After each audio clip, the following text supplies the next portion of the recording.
मित्रांनो, संसदेत सध्या चर्चा बजेटची नाही तर चक्क पुस्तकांची रंगलीय. राहुल गांधींनी एक पुस्तक काढलं तर भाजपने चक्क 150 पुस्तकांचा ढिगारा लावला. नक्की काय आहे हे?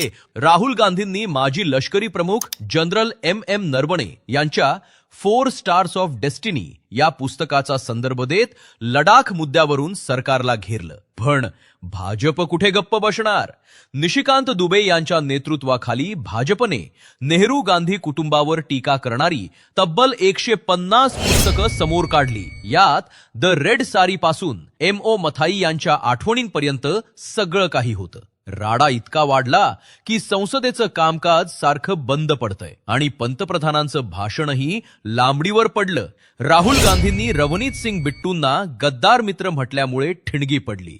कर्नाटक ते मणिपूर, तिकडे कर्नाटकात अबकारी घोटाळ्यावरून राडा सुरू आहे, तर मणिपूरच्या मुद्द्यावरून बिमोल अकोइजाम यांनी सरकारला धारेवर धरलंय. 2026चं हे बजेट अधिवेशन कामासाठी गाजणार की फक्त अशाच आरोपांसाठी?